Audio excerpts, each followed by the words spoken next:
Hey there, everybody. This is Kenny along with Kenny Squared. Welcome back to another edition of Sports on the Positive Tip. We have conversations at the intersection of sports and faith. Kenny, I got a few quick hits here in the opening. This came out this morning that the Clippers have sent Chris Paul home. That's kind of an odd way to put it, right? What was your take on that? I'm sure you saw the same thing. I'm very confused because he said he was retiring, and then all of a sudden you're going to cut him. Yeah. For a guy that's been around as long as he has, I feel like it's a little disrespectful. Yeah, he's done so much for the Clippers. I mean, Lob City, right? That just seemed really odd to me. I hope everything is okay, but that was very odd. And I didn't realize Lawrence Frank. Do you remember Lawrence Frank? He's their GM. He was the coach of the Nets. Remember? For Yeah. yeah, yeah. Um, so also, I don't know if you saw this. Chris Carton um is coming back to FAN, and Oh, looks like he's gonna do the afternoons with Chris McMonagle, who's pretty good. And they're moving Evan and Tiki to mid mornings, but that leaves out Sal Licata and why is his name escaping me? DB B- BT, Brian BT Tierney, Brian, yeah, Brandon Tierney. Sorry. Brandon Tierney. Yeah. Yeah. Your initial thoughts? I've never been a big fan of Craig Carton, although he'll have a take that I'll probably mention later on in here. Um, I don't know. The two mid-morning guys never really captured me. I feel like all they do, they're like the second that their team is winning, they're like, this team is going to win the championship. And then the second they lose, this team is the worst. Like, they to me are very reactive. And it just, I don't know, it never really worked for me. Yeah, I think we differed on that because I like Sal Licata a lot. I mean, he yells a lot, but and I kind of always liked Tierney, but I really, I recently, when I say recently, maybe in the last year, here and there, I've been listening to FAN again. I had really kind of soured on FAN, but Tiki and Evan, I really liked because they talk sports. You know what I mean? So Yeah. I, I do like Tiki and Evan. I think that they're a yeah, good match. I didn't think they would be, but I think they are a yeah. good match. Yeah. I don't know. I mean, you think you can find somebody else, right? You got to go back to Carton. That's just really odd to me. Danilo Gallinari, retired. The Knicks drafted him though in the first round in 2008, and but he was one of those guys that always kind of got hurt too, right? He never played a season when he didn't miss at least 10 games due to injury. Your initial thoughts on Gallinari? Um, he's more of a footnote in Knicks history because he was one of the key guys in the Carmelo Anthony trade. Yeah. But I mean, the missing time, I think he was one that was kind of ahead of his time in that way. Hmm. Because you look at guys like him, Yeah. guys like Zion Williamson, Oh, man. unfortunately Greg Oden, which his was a little bit more tragic because he never really reached that potential. Um, it's just really sad. But then on the other hand, you look at a guy like Mikal Bridges, who like never misses a game. I think he Yeah, hasn't missed a game since high school. Is that still the case? that's still the case. Yeah. Yeah. Um, yeah, longevity, I think, is like being reliable is a lot better than being talented, in my Yeah. opinion. Yeah, I totally agree. Gallinari was also part of the Carmelo Anthony trade that was pulled off a little too quickly, right? And so if he had still been with the Knicks and they signed Carmelo, you may have had something even more. I mean, don't get me wrong, Knicks had a good run there for a little bit with Carmelo, but it could have been, I thought, a lot better. Um, Here's the last one, real quick. So the whole Lane Kiffin thing, I he's obviously a very good coach, maybe even a great coach, but boy, oh boy, he leaves places, man. He's like Larry Brown, Rick Pitino, even for a while. He went on that odyssey where he gets fired as the Raiders coach. He's at the time was the youngest coach in history before Sean McVay, as broke that record. But Al Davis tires of him, fires him. He goes to Tennessee, signs his big contract. He gets out of that after 1 year, goes to USC. USC fires him after 3 years. He doesn't know. They fire him like when he gets off the airplane after a loss, and and then he's an assistant coach for a while with Nick Saban. Then he goes to Florida Atlantic, rebuilds that program. goes to Ole Miss, rebuilds that program. Here's my question for you. Now he's going to LSU. $91 million. dollars. And I think I texted this to you also. They're paying Brian Kelly $54 million dollars to go away.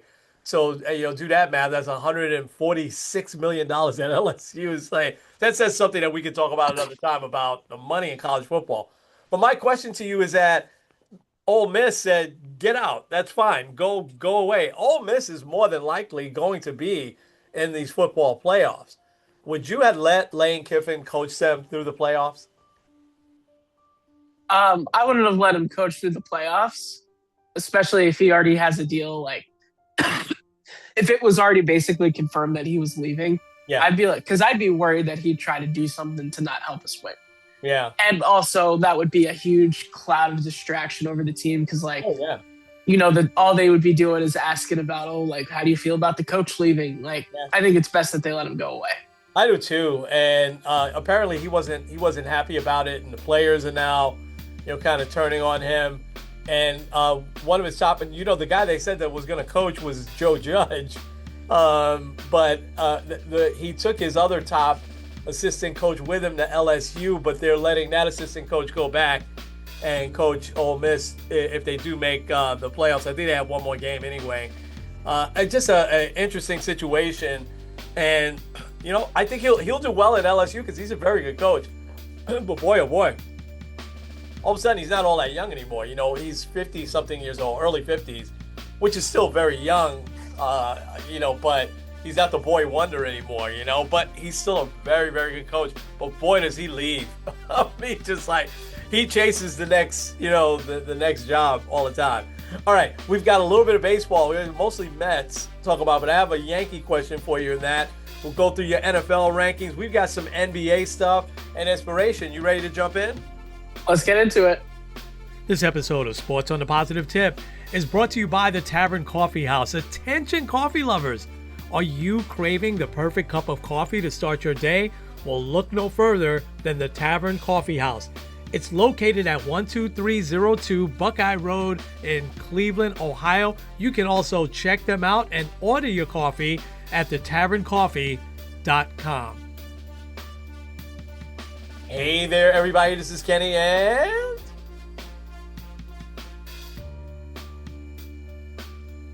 This is Kenny and... Kenny squared. with the Sports on the Positive Tip podcast. Kenny, let's jump right in, man. We've got not a ton of baseball because things have gotten a little bit cold on the hot stove, except for the Mets signing Devin Williams. Your thoughts? What were your initial thoughts when that came through? Well, there's a few things. First, the Mets really love signing former Yankees. Yes, they Like do. that seems to be their thing. Yes, they do. I'd mentioned in the opening, Craig Carton, I saw a video with him, and he said since Steve Cohen took over, the Mets have signed 20 former Yankees Really? and 2 former coaches.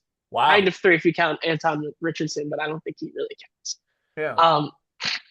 So like that's weird, but whatever. Um, Devin Williams, I think, is a really good signing for them for a few reasons. Number one, he was like, aside from his crazy beginning and that weird pickup in the middle, like he was pretty decent. Yes, he will frustrate you at times, and it's like you have a really good pitch, use it. But I don't know, maybe whoever the new pitching coach is for the Mets, I know it's not Hefner anymore. No. Like I think maybe they try to work with him a little bit on that. But I think also more importantly, should Edwin Diaz leave, you at least have an option. Because like if Edwin Diaz walked out, would you put Clay Holmes back in there? Probably not. Like No. I think that now you have the guy that can kind of like if you bring back Diaz, you have an excellent 1-2 in the back end of your bullpen. If he does leave for a ton of money, it'd be really ironic if it was to the Yankees. Then I don't think he will, but then I think you have an opportunity to at least have someone in that back end. Yeah. But I think it's a good signing. The biggest thing that I'll take away from it is Devin Williams will be a weird footnote in Yankee history in the fact that he more than likely was the reason why they decided to change the facial hair rule. So Yeah, that's interesting. that is. Yeah, that is. He helped get it changed. I'm probably mostly on the same page as and you ruined my question. I'll get to that in a second. Um, but I don't. I always liked Devin Williams. He definitely was off last year. Devin and Pete Alonso hits the home run off him. Thank God for that, right? But when he was with the Brewers, he was lights out. I mean, the Mets never touched him, and the airbender it didn't wasn't talked about much last year because he didn't throw it as much as he used to. So, but I'm almost like I am with the Nemo trade that there's got to be more, and the more has got to be you have to bring Edwin Diaz back in order for I think Devin Williams to be an effective signing because I'm not sure I want to depend on Devin Williams just yet as my primary closer. But the Mets don't really have any other depth in that bullpen either right now. I mean, I knew they weren't going to bring back Ryan Helsley. I think that's the only other signing, right? He signed with the Orioles for 2 years as a closer. There was talk that they were going to convert him to a starter, but that's not the case. So, so the question I was going to have for you, Edwin Diaz is rumored to the Dodgers. I don't think that the Padres will probably pony up the money, although he would be a great fit there, especially if they use Suarez. But as I started to ponder who the best fit is for him outside of the Mets, I thought it was the Yankees. But just don't think after what Steinbrenner said, will the Yankees pony up? Because he wants 5 years. I'm not sure he'll get that. He'll probably get 4 years in an option. But Edwin Diaz to the Yankees, what are your initial thoughts on that? Do you think the Yankees would do that? Before Steinbrenner's comments, I would say yeah. Especially you look at the bullpen and it's like kind of thin. Um, you have Doval, you have Bednar. Bednar's been was excellent towards the end of the year. Um, but then you don't really have another guy that you can kind of put in there. And even Doval, I'm a little worried about him. So I don't know what the overall solution would be, but I do think that he would be a good fit for the Yankees. Yeah. Um, Another note too on Devin Williams, he did handle New York well because there will be times where he gives up crazy, like he just completely melts down. You never really saw him complain that much, and it seems like it worked out. Now, for other people, cough cough, Sonny Gray, maybe it didn't necessarily fit as well, but I do think as far as Devin Williams goes, it'll be a good fit. Um, as far as like the money goes, yeah, I don't know if anyone else is giving him that much, especially like there's giving a reliever 5, 6 years is always a risk because of the injuries, because these guys are throwing 99, 100. However, if you're talking like from a Yankee perspective, I don't know how much they're going to do as far as offense goes. I think that I think they'll give a shot at Cody. I think they'll give a shot at Kyle Tucker. But also, I wouldn't be surprised if Greg Grisham is their biggest position player that they sign. Hmm. But another way to help rectify that issue is you have a great 1, 2, 3 in the back of your bullpen, and you have an excellent rotation. Yeah. Um, Yeah. we'll see, because sometimes the Yankees do really like to fortify and create the monster bullpen. But Yeah. Listen, and that would hurt me, man. But here's the thing that doesn't scare me on 4 years at least with Edwin Diaz, right? And as a fan, I don't worry about the length anymore of these contracts. They somehow figure out ways to get out of them towards the end anyway. But Diaz has what we would call back in the day kind of a rubber arm, right? He goes out there and Mendoza's been a little guarded in pitching him every day, or 2 days in a row, I should say. He's done it sometimes. But Diaz has never had any arm issues. The only issue he had was that freakish leg injury, right? At the the World Baseball thing, and so I think that teams will look at that and take a shot on him. But he's not going to go to a small market team. There's got to be a team that really affords him, can afford him. And I do think that the Mets better get going here before he gets an offer that even Steve Cohen says, yeah, I'm not doing that. Because, Pace, I mean, listen, the Padres aren't going to spend that money, right? They're trying to cut salary, although their window is closing pretty fast. When you put him on the Padres, you really got something. Now you're really going toe to toe with the Dodgers, right? Um, but you put him on the Dodgers, it's just adding one more star, in there. Now you put him on the Yankees, and that's what they really need. And the Yankees really don't. I mean, Bednar is very good. Don't get me wrong, but the Yankees don't have that lockdown closer, like a guy like that. I shouldn't be even talking about this because I hope it doesn't happen. I want Diaz back. I think that, gosh, I think Pete Alonso is so important to this team. But that bullpen, I mean, especially the ninth inning, there's nothing worse in baseball, and especially as a fan, when you have a 2-run lead, 3-run lead going into the bottom of the ninth and you lose it, right? Because your closer can't hold it. Every closer is gonna have blown saves, right? But you can live with 2 or 3 or 4, even 5 a year. But boy, oh boy. Here's the other question I wanted to ask you. It comes out on Black Friday, which was so weird, and you and I texted a little bit about this. This whole story that became a little bit of a bigger story than I thought it would.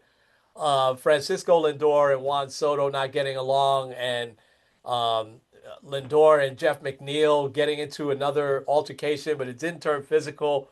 And apparently they've like it did before, and apparently they've never really gotten along. Um, I don't know. For me, the old clubhouse stuff.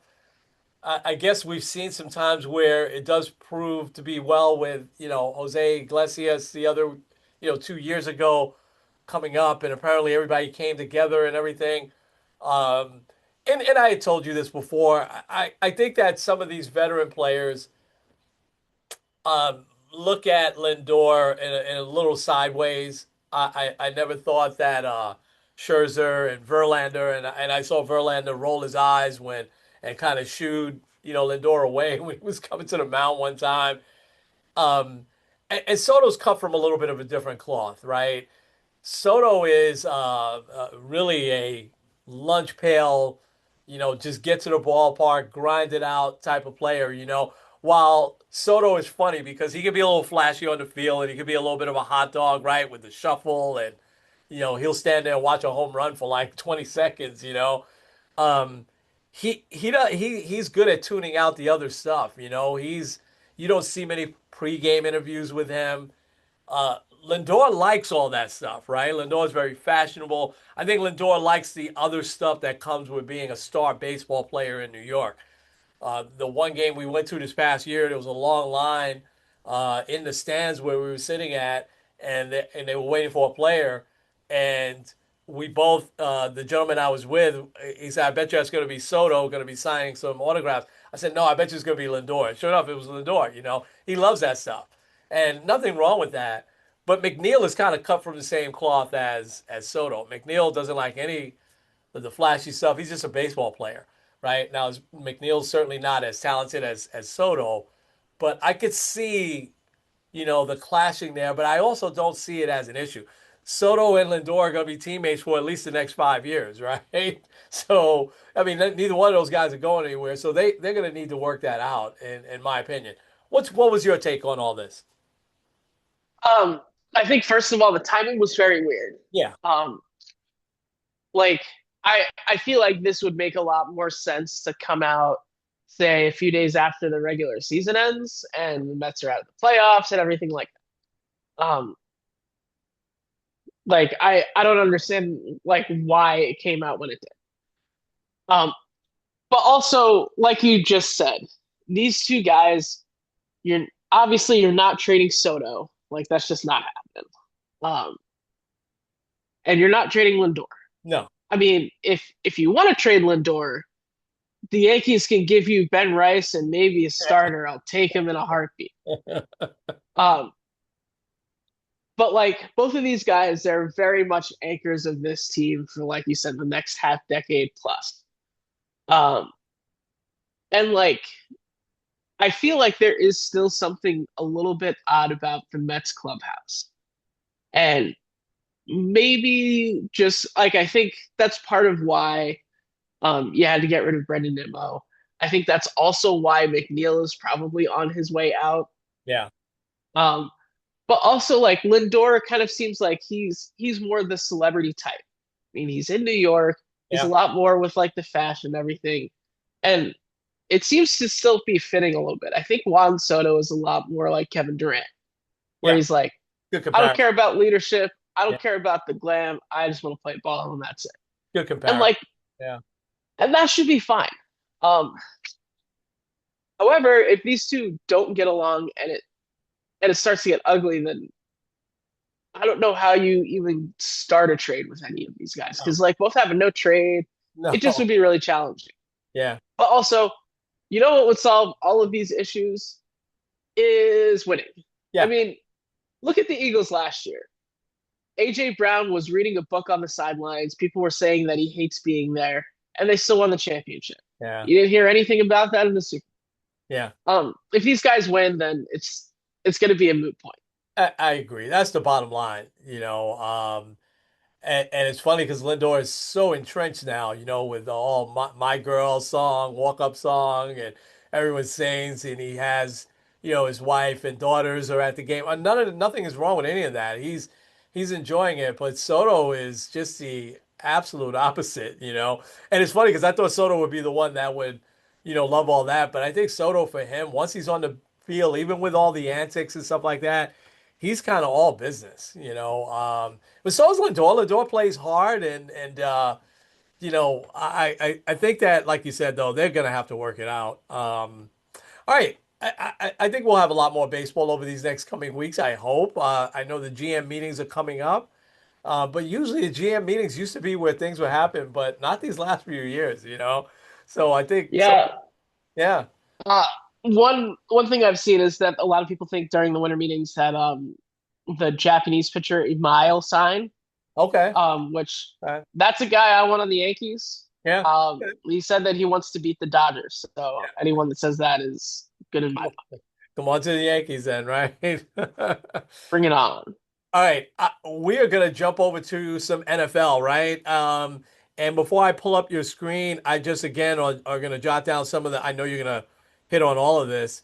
Um, some of these top stories that are brewing. Week 14 now in the NFL. The Chicago Bears just keep winning, and they won in great fashion now, beating the Eagles. Didn't have to wait till the last second. I mean, I watched a good chunk of that game. I think second half on.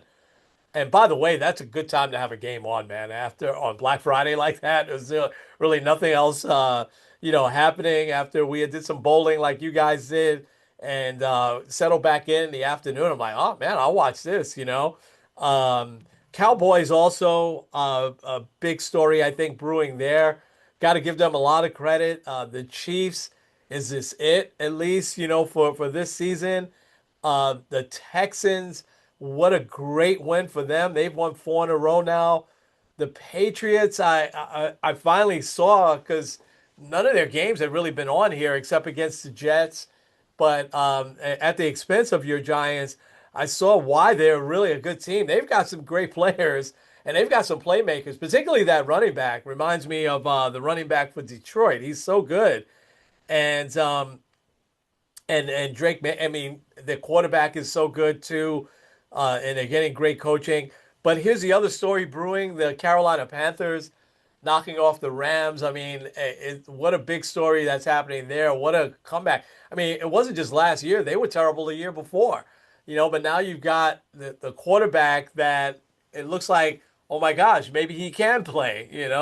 I don't think it stops the Rams. I think the Rams will bounce right back. But what a win for the Panthers. And then the last thing, and we'll pull up your rankings, is the whole Mike Tomlin story and what's happening with the Steelers. And I think we're at a point where the Aaron Rodgers, signing really didn't work out for them. It doesn't appear like it's gonna work out. He got banged up, got knocked around. I mean, he looked a little old to me, and he is in football terms, right? 41 years old, I think he is.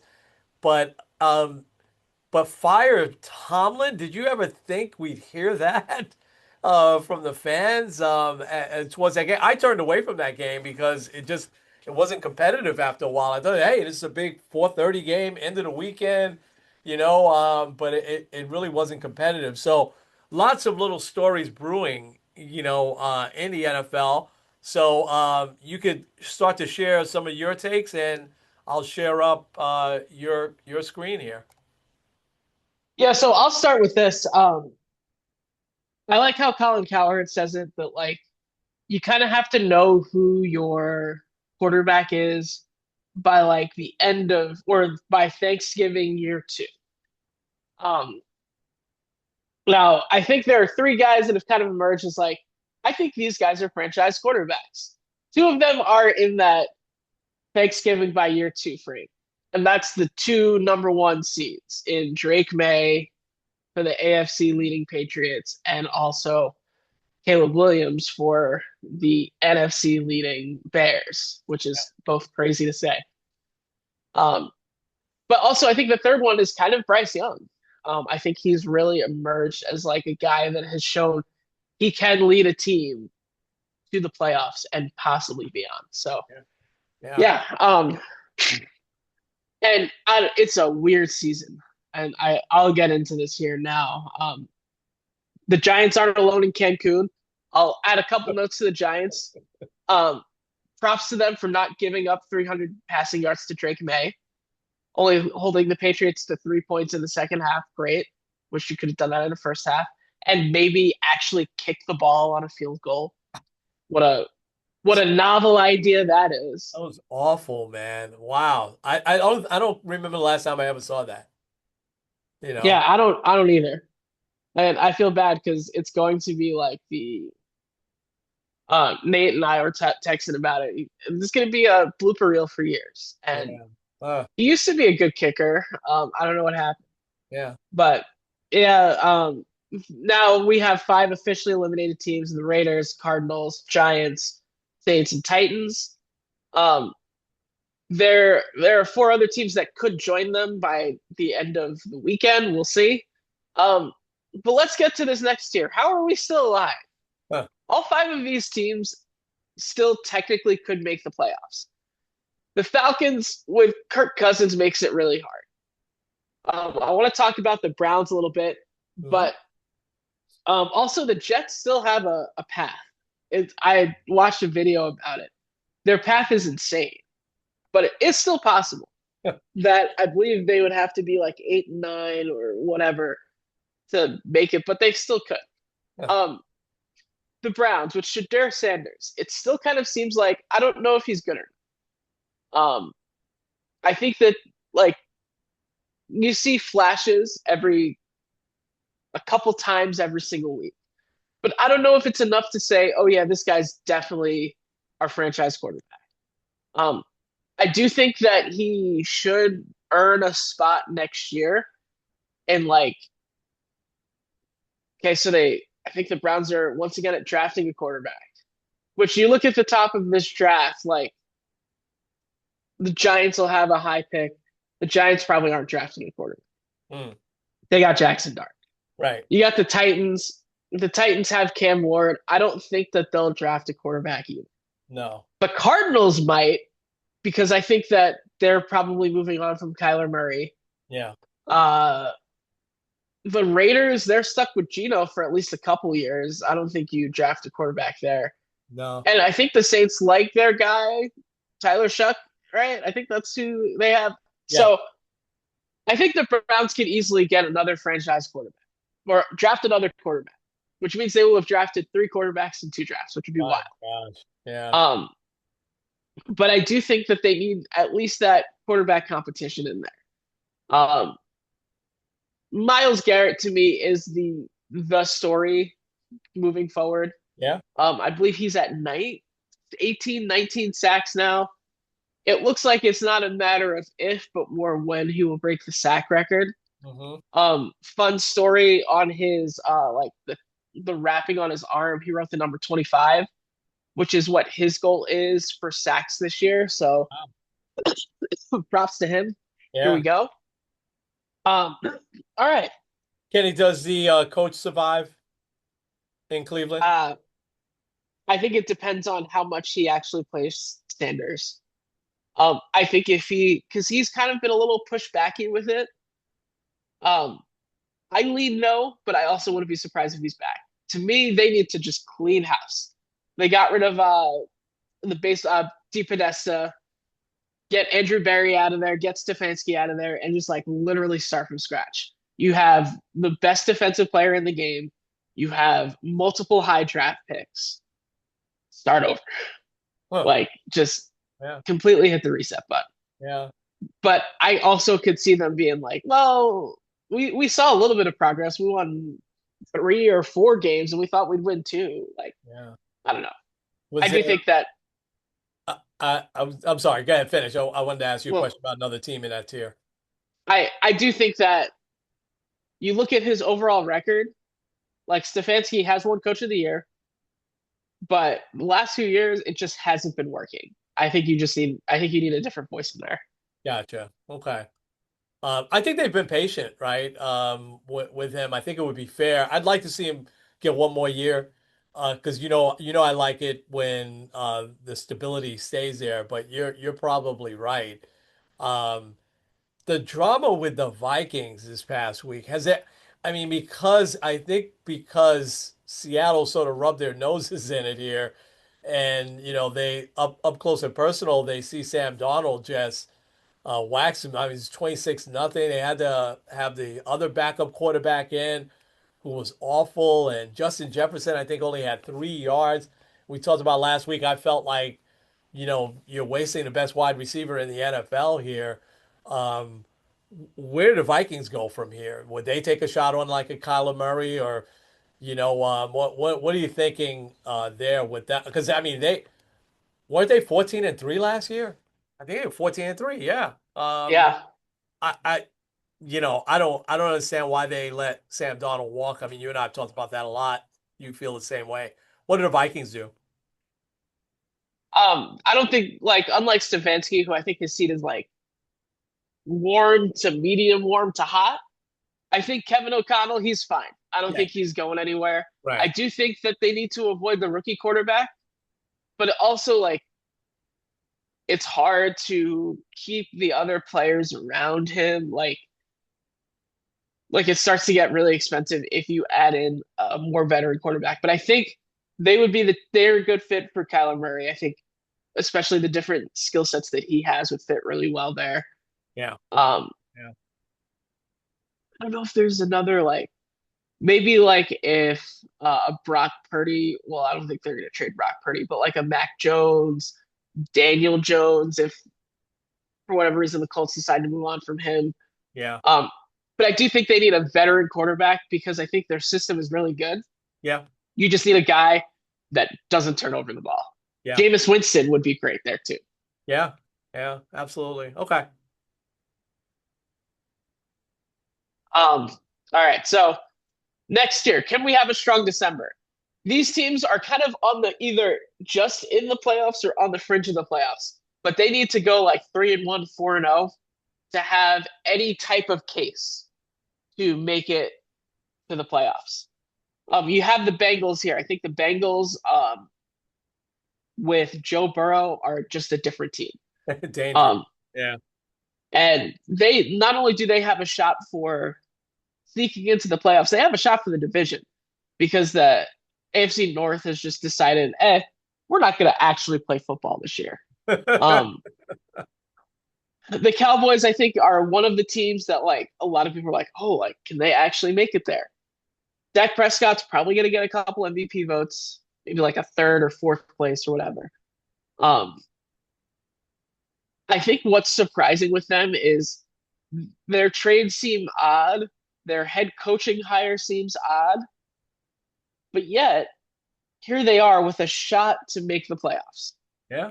Um, and also, like, it's not out of, like, the realm of possibility for them to also sneak in and win the division. Yeah. because like the Eagles now are 8-4, and they're 6-5-1.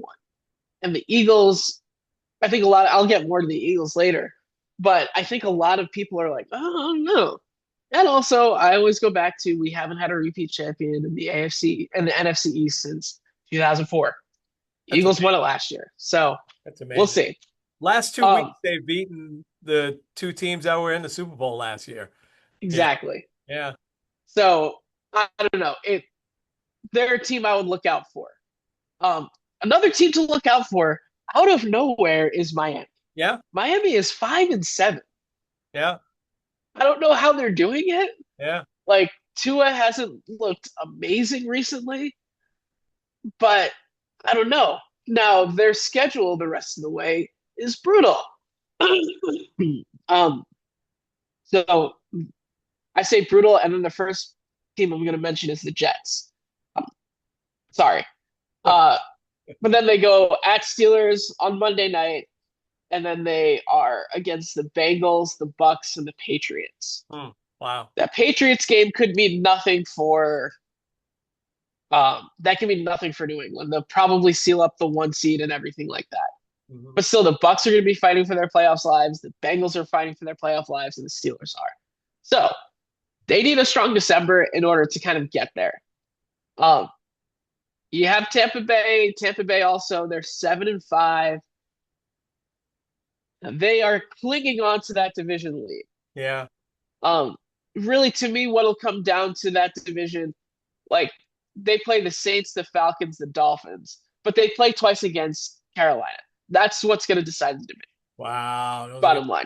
be great games. Yeah, Um, we talked about the Steelers. I think Mike Tomlin is the type of guy. He's gotten to the point where you can't fire him. You have to like mutually decide to part ways, and he has to also be a part of that. But we might be at the end of the road of the Mike Tomlin always has a winning record. They are 6-6. It's still very possible because it's I don't know. I feel like that's the thing that he holds his hat on the most. Maybe not necessarily like this is like his pride and joy, but like it kind of seems like how do they always have a winning record, especially with all these guys? To me, the biggest issue is well, let me read their schedule too. They play the Ravens twice, which that'll probably also decide the division. Both those teams are 6-6. yeah. And then they play Dolphins, Lions, Browns. So Wow. not an easy schedule. Yeah, We'll see what happens. But like their biggest issue is who's the quarterback next year? I'm yeah, assuming Aaron Rodgers is retiring because I think he said that. yeah, They don't have a backup plan, and they're not going to have a great draft pick. But maybe you talk to a team like the Giants, like the Titans, and trade up and try to get like a one of the good quarterbacks coming out. I don't know. yeah, yeah. All right, this next tier. Why aren't we an AFC favorite? If you haven't noticed too, these are all questions except for like the top five in Kank, which they'll stay the same anyway. Right. These five teams, like they should be an AFC favorite. In any other year, you'd be surprised to not see them towards the top. The Chiefs, I want to talk about them real quick because they're a very interesting. I think I'm like, I think that what the Cowboys did on Thanksgiving was really impressive. Yeah, But also, it was just as shocking, not necessarily that they lost, but in the fashion that they lost. Because you're talking about an Andy Reid led team that is horrible in the penalty department, which kind of just seems like they're not very disciplined. And also, the last few years, the Chiefs' defense was kind of their saving grace. Patrick Mahomes would have an off game, receivers would drop balls, and like their defense would still give up under 20 points.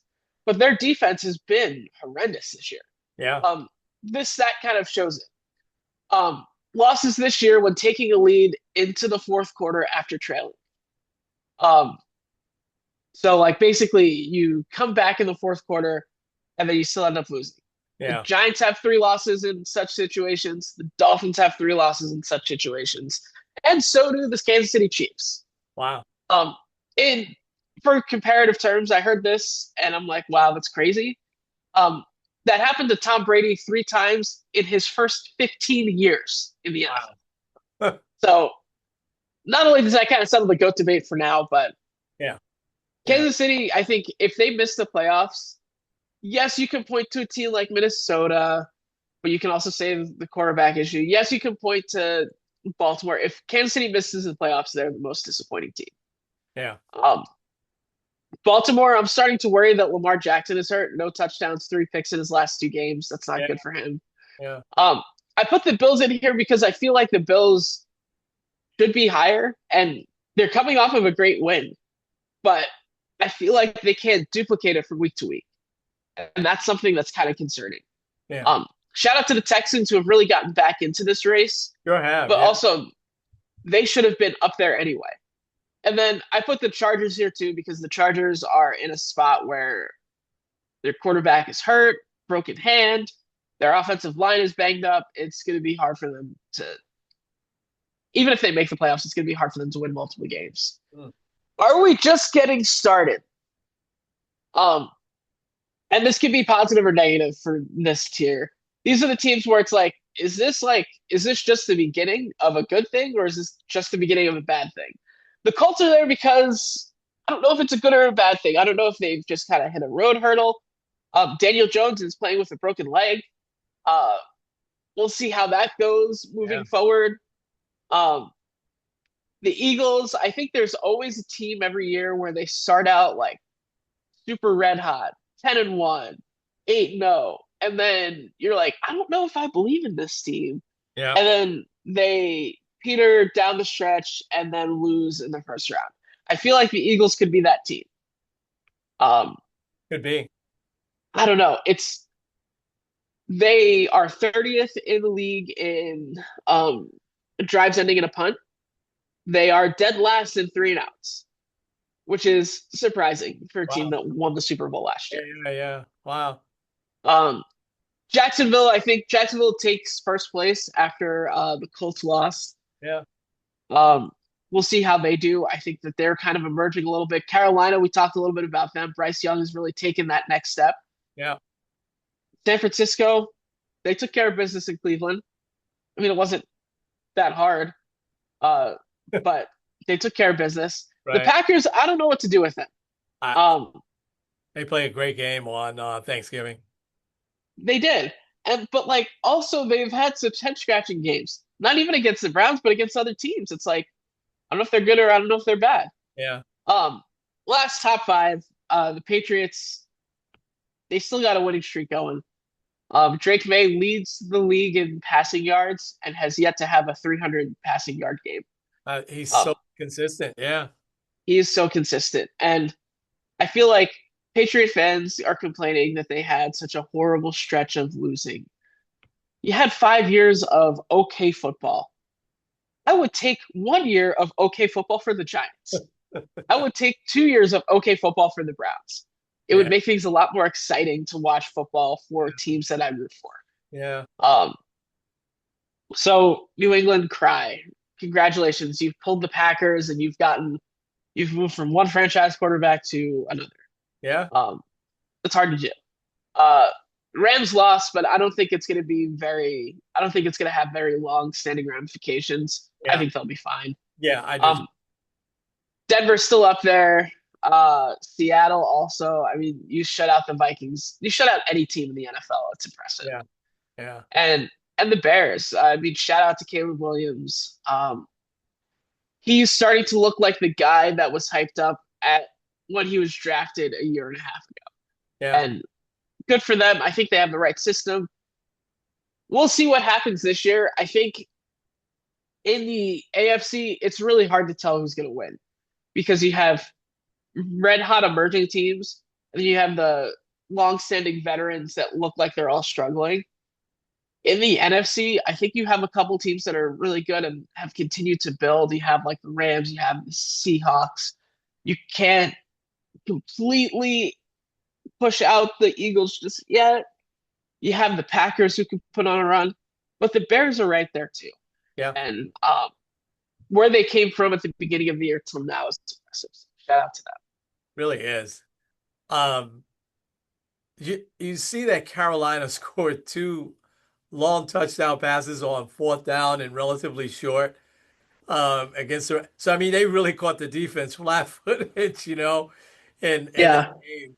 Um, but just think about how things turn in the NFL. First of all, great job with this. Um, I I I sense that you're not a big believer in the Cowboys, even though you did compliment them. And boy, you dropped down the Lions. The reason why I mentioned those two, I'll get to in a second. But how things can change in the NFL with the Bears, the Broncos, and the Broncos were coming on last year. You could sense that. But the Bears, the Broncos, and the Pats being where they are, it's just amazing this late in the season, to really see that. Reason why I mentioned Dallas and Detroit, I don't remember. This was scheduling genius because we all complain about these Thursday night games and how teams can be, not well rested.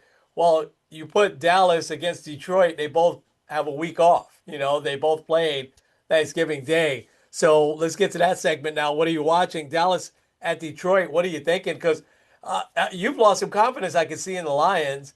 And I sense that you're still not sold on Dallas, even though they've had, a couple of big wins.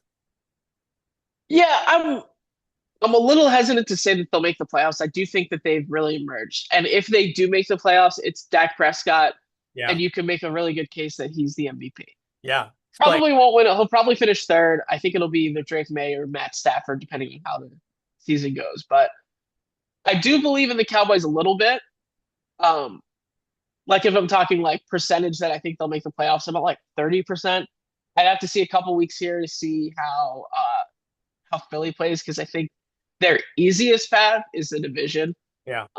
But as far as the Lions go, I feel like there's just something off with them.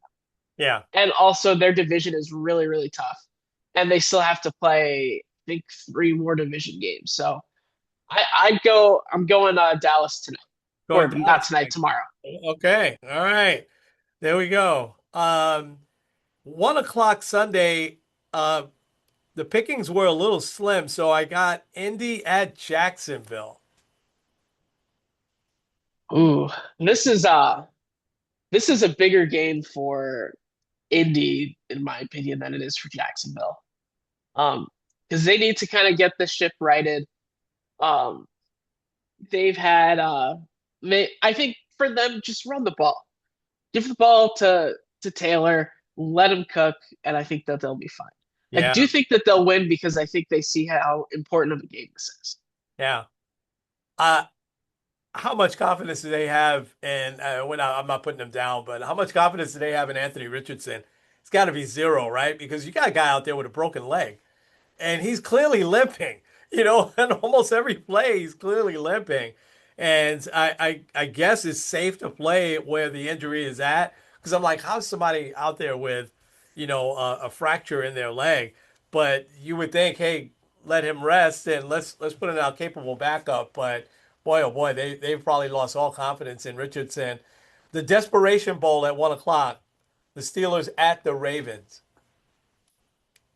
It's gonna be a weird, ugly, low scoring game. Yeah. Um, I don't know. I feel like TJ Watt might have a big moment in there and the Steelers might win. But Okay. honestly, it's going to be like a 13-10 punt, punt, punt, punt, interception, punt, punt, touchdown type of game. Yeah. Yeah. John Harbaugh is another one that's going nowhere, right? I mean, he's been there a long time. And so he's not going anywhere, whether the Ravens make the playoffs or not. But we'll see how that unfolds. Big 425 game is the Bears at Green Bay.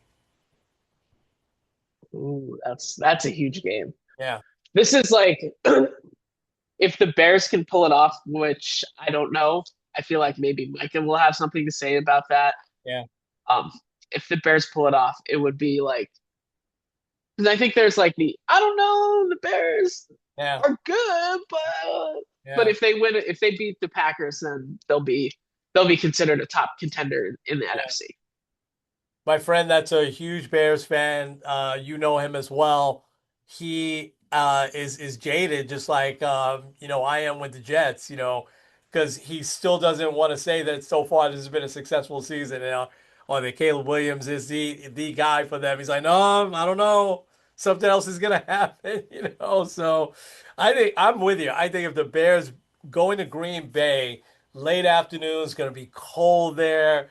The frozen tundra, which they don't really have anymore because the fields are heated, underneath. But um, boy, oh boy, you got to start thinking the Bears might go a long way. And this coach, he's been amazing, man, taking off his shirt there and dancing with the players, Um, so the last two I have Sunday night, again, desperation for the Chiefs, but the Texans go into Kansas City. The red hot Texans take on the Chiefs on a Sunday night. What are you thinking? I feel like maybe the Texans have it. I don't know. Part of me says maybe something in Kansas City broke on Thanksgiving night. Yeah, Because like Andy Reid gave a weird quote. What was it? It was something where I'll have to look it up, but it was like really bizarre. Patrick Mahomes seems a little bit defeated, and also the Texans are red hot. The Texans defense has been really good, and Mahomes under pressure this year, it's not been good. So I'd go Texans. yeah. Logic says it should be Texans, but I don't know, man. Or the Chiefs, because I think if the Chiefs lose this, then I could say I think we could say that's it in terms of playoffs this year. Um, But this is not how you like to see the dynasty end. You like to see a dynasty end maybe in the AFC Championship game and a close one, and then it ends. But I don't know. We'll see. The big one Monday night is such an interesting matchup Monday night. You talked about both these teams. The Eagles at LA to take on the Chargers. It's going to be a weird game too. Yeah, Um, I do think the Eagles will pull it off because I think the Chargers are so hurt, and the Eagles have better personnel overall. So I would go yeah, with them. yeah, Um, I did find the quote. yeah. The Chiefs will tickle your tonsils in every play in every game. I have no idea what that means. What does that mean? Andy Reid is the smartest guy in the room wherever he goes, So that was very clever. I have no idea what he means by that. Um, well, listen, I can't believe it's already week 14. So every game is a big game, for the contenders. And it should be a fun Sunday, fun weekend. And you did a great job as usual. So we'll get that posted as always, as well. And let the comments flow in. Kenny's a big boy. He can take them, So let the comments go ahead and flow in. Hey, you ready to talk a little NBA? Yeah, let's do it. 20 games in, believe it or not, right? With the NBA, the Knicks lose to on national television last night, lose to the Celtics. Celtics have picked up some pretty good bench players. This guy Anthony Simons from who was a big college player, right? I think at Memphis, and kind of in oblivion with Portland the last couple of years. It looks like he's got a pretty good game. They picked him up in the Drew Holiday trade. They have a couple of other bench players that weren't there last year that did very well. I don't think the Celtics will be a big threat in the playoffs, but I think they're going to continue to have a decent season. But Jalen Brown goes off for, I think, 41 points last night. And Jalen Brunson just was really off. But overall, what's your assessment of the Knicks? And 20 games out of 13-7. We hadn't had a chance to talk too much Knicks. What are you seeing so far? I'm seeing a team that's still kind of like that shows the flashes at times, and I think that they're still really good. And I think that they still have a great chance to win. My biggest issue, number one, is health. But I think early on, you're still kind of seeing like the trying to figure out, oh wait, the starters don't have to play every single minute. And like and and there are just times where it doesn't seem like it's fully clicking. But then on nights they'll score 140 points. So Yeah. I think it's just a matter of kind of figuring out the chemistry, figuring out the rotations a little bit. I think Mike Brown is good. I think he's a good fit. Um, One of the guys that really sticks out to me that's kind of taken a good step has been Carl Anthony Towns. Yeah. Um, and I'm not that surprised because a more offensive minded coach and he's more of an offensive minded player just kind of makes sense. Um, my biggest concern is like everyone's got to stay healthy. Uh, Ananobi, please don't get hurt in March. Jalen Brunson, don't do anything crazy until the playoffs start. Yeah. Yeah. I'm with you. And this is why I said this last year, um, And even as the Giannis stuff was percolating, it'll probably percolate again because the Bucks aren't doing great. I think they're 9-13, something like that, 9-12. Um, but Towns to me is, and we saw it in spurts last night, is a nightmare matchup for most teams. Most teams don't have a guy that size, that big, that can move as fast as he can. And so last night they're throwing all sorts. You saw Jalen Brown guarding him. He gets fouled. He gets beat up in the paint. I don't like when, unless he's open. Go ahead and take the 3-pointer. I don't like when he gets the ball on 3-point line and he's being guarded. Get him the ball a little bit more down low. But I think he's going to thrive in this offense. Listen, even a guy like Jalen Brunson, who already Brown is planting the seed for MVP. Although the Joker, forget it. I think if he continues to play like this, he's going to win another MVP. But I think that I'm with you. I think that the Knicks, these first 20 games, they're still feeling each other out. Listen, the OG injury is big for them, but I'm with you. OG don't get hurt in March or April. By that time, I want to see these guys healthy. And Shamit meant a lot, to this team. He was playing great, best basketball of his career before he got hurt. And who knows when he's going to be back because that shoulder was damaged before. But overall, I'm happy with the Knicks. I'm with you. I think Brown knows what he's doing. I like the addition of Clarkson. He's lightning off the bench and he's playing them a lot of minutes. Here's what I really like. I'll say this real quick, and I'll ping you with some of these other teams. I really like that when he's got the bench there in the second quarter and even part of the fourth quarter, even if the other team makes a run, which last night the Celtics made that run in the second quarter, right? I had just gotten home. And I was like, oh man, the Knicks started off great. And then Celtics just went on a tear in the second quarter. He didn't pull the guys out. He let them get their minutes, because that's how they're going to grow. And I really, really like that about him. Part of me is like, put Brunson back in, put Bridges back in, but then I'm like, okay, I get what he's doing, and the team is buying into it. And I think the Knicks, listen, you look up and down the East, I don't think there's other teams that have more talent than the Knicks have. And the Knicks are still young enough to really make a deep run this year. So health is the main thing. I'm totally with you. The Thunder beat the Warriors last night in the second game that started at 11 o'clock. Second part of the doubleheader last night. They're 21-1. What are your thoughts? They might make an actual run for the best season ever. Yeah. Like, do you think that they'll lose another 8 games? I don't know if they will. Like they look insane.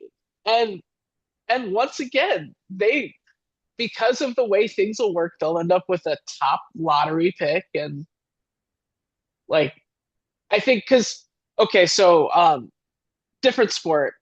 We'll go back to baseball for a second. Anthony Rendon is expected to get bought out of the rest of his contract and retire. Yeah. You can argue that that's one of the worst contracts in MLB history, especially recent history. Yeah. Yeah. In the NBA, one of the worst trades, I think, of recent memory has to be the Clippers trading a billion assets and SGA for Paul George, who did nothing for them. So I don't know. I think we are already seeing the beginning of a dynasty here. Now it's early to say that, and things could just flame out in the playoffs and all. But still, like they have been dominant, Yeah. and Yeah. they're very young, and they're only going to get better. Yeah, I totally agree. Everything you said. And you forget that SGA was a Clipper for a minute there. Um, there was a video of Draymond Green. It wasn't after the game last night. It was probably earlier in the week. I think they had played them last week, and um, he said that what he sees with OKC is that they don't just like each other, they love each other. But he said what he really sees is that each and every one of them know their roles. SGA is clearly the number one guy. Jalen Green is the number two guy. You know what I mean? They know what their roles are. And it is really beautiful basketball that they play. I mean, you want to see combination of new school basketball and old school basketball. Watch any game that they play in, and so it's going to be fun to see, how the season starts to unfold. Can they break the Warriors record? It would be fun to see. Other quick ones I have here: Lakers 15-5 in 20 games, and the Lakers in spurts look also formidable. What are your thoughts so far on the Lakers, especially since LeBron has been back too? Now I know they got smoked by the Suns the other night, which the Suns, I think something is building there with them, but overall the Lakers have looked really good. I think that the NBA writers have been dying to give Luka Doncic an MVP, and Yeah. I think this might be the year that he gets it. Oh yeah. At least in the early part of the season. I know the season's long and everything, but I think that it's become Luka's team, and LeBron is very good at. I'll be a role player. Yeah. Like I don't have to be the guy. Yeah. Now he might step up a couple times throughout the regular season, a couple times in the playoffs, but right now, I think they're a very dangerous team. Yeah. And also imagine this story arc. They somehow beat the formidable 77-5 Thunder in the Western Conference Finals. Yeah. And then he goes on and rides into the sunset with a championship. Yeah. I Oh, mean, talk about the GOAT debate. He will have beaten the two best teams in NBA history in terms of regular season. yeah. And it's not that far out of the realm of possibilities right now. And again, we're not anywhere near the trade deadline, so you never know what pieces they could add or, you know, but I think Aiton has also been a big acquisition for them, playing well, and that's what they've been lacking the last few years is a big man, especially after they let Anthony Davis. They traded Anthony Davis, which it's a whole other story there. Oh, side note, I saw that the opening Sunday night game, as NBC will shift over to Sunday night basketball night in America. Opening night game is Lakers at the Knicks, February 1st. So mark it on your calendar there. That'll be huge. Couple of other quick ones in the West. Clippers are 5-16. I mean, I don't even know what to say about that. Um, Okay, well, and we kind of figured like the old heads not working out makes sense. Like right. James Harden kind of felt weird there. Yeah, Paul George is old. Kawhi is old. Well, Paul George isn't there anymore. Kawhi is old. But like it, that's what makes them. That's what makes it all the more confusing as to why they cut Chris Paul. Like yeah. it makes me think that something happened. Something happened. And Yeah, I saw like a thing that they're like, oh, they're gonna work together to figure out what the next move is. Like, yeah. is he like just retiring now and becoming a front office guy? Like, I don't know. Something's weird there. Something's weird. The thing is they have that beautiful new arena that they play in that's supposed to be cutting edge, but they're hardly ever on TV now, the Clippers. So, real quick in the East, you've got both Toronto and Miami at 14-7, which I think is really good for both those teams. I mean, Eric Spoelstra, Hall of Fame coach. I mean, he puts those pieces together, and I know Bam has been out, so is Tyler Hero, and yet Miami's playing really really well.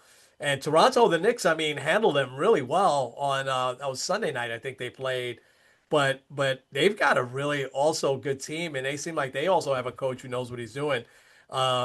Bulls and the Bucks after good starts, both really really faltering now. What are your thoughts on those four teams? Um, I'll stick with the Bulls and the Bucks. The you had said the Giannis noise is gonna get loud. I don't know if you saw this. Apparently, Giannis scrubs social media, which obviously, like, Hmm. anytime someone figures that out, it becomes a bigger story. Yeah, I feel like Giannis is going to be the guy that gets traded, and it's not going to be to a team that you expect. yeah, Um, yeah, yeah, yeah, the Bulls, I think the Bulls were kind of like, oh, this is like, there's always a team where you're like, wait, how did they start out 5-1 or 10-2? yeah. But then like they kind of falter off. I think they're going to be that team this year. But that's a good sign because it means that they're building momentum, and hopefully that means that they can actually like do some awesome things. Yeah, yeah. I like what you said about Giannis. I just can't see it midseason the Knicks emptying out their roster, when their goal is to get to the finals, right? Emptying out their roster midseason to get Giannis. I could see it in the offseason, but I can't see it in at midseason. All right, I got nothing else. NBA, do you? No, it's going to be interesting. I think one of the bigger questions moving forward is, can anyone stop the Thunder? And also, like, who else is going to emerge from the East? Because I think you have Detroit. I think you got the Knicks. Uh, yeah, We'll see if Toronto can keep it up. Like, yeah, can Toronto have the great sports year that they weren't expecting? maybe, I don't know. maybe. Cavs haven't hit their stride yet. I think the Cavs will be right there with Detroit and the Knicks, in the East. Um, all right. Inspiration. You ready for some inspiration? All right, I'm ready. I'm gonna go back because I didn't realize this. I ran across this accidentally this week, and I want to tell a little bit more of the story. I'll be quick with Juan Marichal and John Roseborough because I didn't realize two other parts of the story. Baseball always says that's one of the worst moments ever when Juan Marichal hits Johnny Roseborough, catcher for the Dodgers, over the head with a bat twice. Um, and let me tell some of the backstory because you'll appreciate this. And so, how this brawl started, it starts in the first inning with Maury Wills trying to lay down a bunt on the first pitch of the game. And Marichal just took offense to that. He didn't like it. His next pitch, he drills Maury Wills, right? The bottom of that inning, Sandy Koufax is starting, is the pitcher for the Dodgers. And Sandy Koufax doesn't want to do this, but he has to, right, retaliate. And he throws a pitch well over the head of Willie Mays. Mays understands the deal. He's like, whatever. Um, so then in the bottom of that, either the second or third inning, when Marichal comes up to bat, pitchers used to have to bat, right? Um, Roseborough said this, that he didn't, these are some of the things I didn't know. He said that he didn't want to see Koufax retaliate again, right? And drill Marichal because it's late August, this game happened. They're in a pennant race, which is Dodgers and Giants through the 60s will always in the race for the championship. And he didn't want to see him, get thrown out of the game and get suspended or whatever. So he takes matters into his own hands. And Roseborough admits that he whizzes the ball past Marichal's ear, where it kind of clicks his ear a little bit as he throws it back to the mound. Marichal is incensed. Now, here's another part of the story I didn't know because I'm thinking, why didn't he just drop his bat and they go at it? He said that in that moment, he's getting ready to drop his bat, but Roseborough, he said he saw his fist clenched, and he's taking off his glove. He's thinking Roseborough is going to jump on him, and that was just a mechanism that he had that he clunks him over the head twice, and he opens up this huge gash. Huge brawl ensues.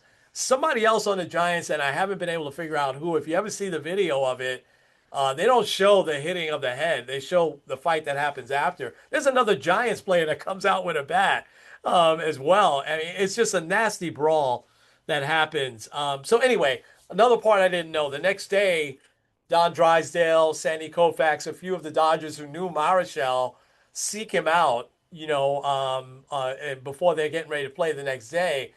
And they said, hey, let's try to make peace here if you're willing, could we set up you and Roseborough shake hands? Roseborough obviously doesn't play for a little while, but he's there.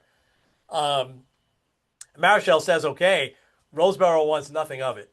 He tells Drysdale, "Yeah, I'm not shaking his hand." He's still angry, and so now years go by, and they really don't speak while they're playing. Right? There's no more hard feelings, no more incidents between the two of them. But they kind of go their own separate ways. Now, here's where the other two things, Kenny, that's the inspiration that I didn't know about. Juan Marichal was an amazing pitcher. I didn't realize his career record was 243 and 142 with a 2.89 ERA. He had some years. I'll just read them off real quick. Starting in 1963, he was 25 and 8 with a 2.41, 21 and 8 the next year, 2.48. 22 and 13 the next year, 2.13. 1966, he's 25 and 6 with a 2.23. Um, in 1968, he's 26 and 9 with a 2.43. 69, he's 21 and 11, 2.10. And so he has these great years. He never wins the Cy Young. You know why? All throughout the 60s, either Sandy Koufax or Bob Gibson won the Cy Young, you know? I'm setting that up because he retires in 1975. When he retires, him and Roseboro kind of mend fences, right? The first 2 years he should be a first ballot Hall of Famer. First 2 years he's eligible, he doesn't even come close to getting into the Hall of Fame. And and they're wondering as they start to ask the writers what's going on here, that incident they're holding over his head. Like he never really apologized for it. And they're like that was one of the ugliest days ever in baseball history. So the Hall of Fame now is kind of like they're gonna wait, to put him in. You know who writes a letter to the Hall of Fame and lays out how they have mended fences and that he was just at fault in the incident was Johnny Roseboro. He sends a letter to the Hall of Fame at the end of 1982, and the Hall of Fame takes it into consideration in 1983. They vote Marichal into the Hall of Fame. It gets even better. The other thing I didn't know about this is that in Roseboro's will, Roseboro dies, I think, in 2007, somewhere around there. But he's sick and he writes his will out. In his will, he asks that Marichal to show this sign of reconciliation, that Marichal be one of his pallbearers and holds his casket. So Marichal is one of the pallbearers at Roseboro's funeral. I mean, I looked up. Marichal is 88 years old in relatively good health, still alive today. But what an amazing story of reconciliation that came from this ugly, ugly incident. Who would have thought that it'd be Roseboro that writes the letter to the Hall of Fame that says, "Why are you not putting in one of the best pitchers of all time?" Is we've reconciled this. It's over. It's done with. He apologized. We're great friends now, and they were great friends over the years. But then not only that, Roseboro wants him to carry his casket. Inspiration, man, today. Johnny Roseboro, Juan Marichal, that incident turning something ugly into something really, I think, beautiful, right? Beauty from ashes, as the Bible says. So that's my inspiration for today. Wow, that's a good one. What a powerful story. Yeah, Um, yeah, definitely I think it's a good example of like things might be bad now, but eventually they could get better. yeah, Especially if you take the time to say like, hey, maybe I should apologize. yeah. Um, so shout out to Nate. He actually sent me this video about Colts kicker because I don't know if you know he's a big Colts fan, so it's been a great year for him, aside from the last couple weeks. I But didn't know that. Okay. Yeah. um, Colts kicker Spencer Strader, who was their kicker at the beginning of the year. He has since gotten hurt, tore his ACL, and was out for the year and all. Um, but his one of his moments was in game against the Broncos. Kicks the field goal to win the game. No good. But then there's a penalty on Denver. Gets to re-kick and it goes through. And Nate had sent me a video about like kind of how his thought process through that. And obviously, like I can only imagine what you're thinking after you already miss it and getting that second chance, like you're gonna miss it again. But he actually had this mentality that like I'm gonna trust God to help me to glorify him through everything I do. And if I miss again, oh well. Like I'm still gonna praise him. But then if I make it, then it can also be a glory to him. So he Wow. said like he just kind of got centered within himself. He said, I'm gonna trust in the Lord and so be it. And sure enough, Wow. makes the field goal and I mean, it does stink because he's not on the team right now, but obviously a huge win. Especially if this team gets close with Denver, that could be like the tie-breaking moment. So that could be big. So Yeah. shout out to Schrader. Hope he's recovering well, and shout Yeah. out to Nate for sending that. Yeah. No, that's awesome. I love that. Wow. Wow. Wow. And when you first said his name, I was like, doesn't he pitch also for the Braves? But no. Oh, what a great story. I love that. I love that. And I remember that against the Broncos, because I think it was one of those Sundays where you caught the tail end of that, where when the early Jet game was over, and how they'll break in to show it extra, and I remember watching that. That's amazing. All right, son. It is that time that we will say goodbye, but we've got some great stuff happening. Hopefully next week, lots to talk about. So, Kenny, take us home. Alrighty, this is Kenny Squared N Kenny. with Sports on the Positive Tip. We'll see you guys next week.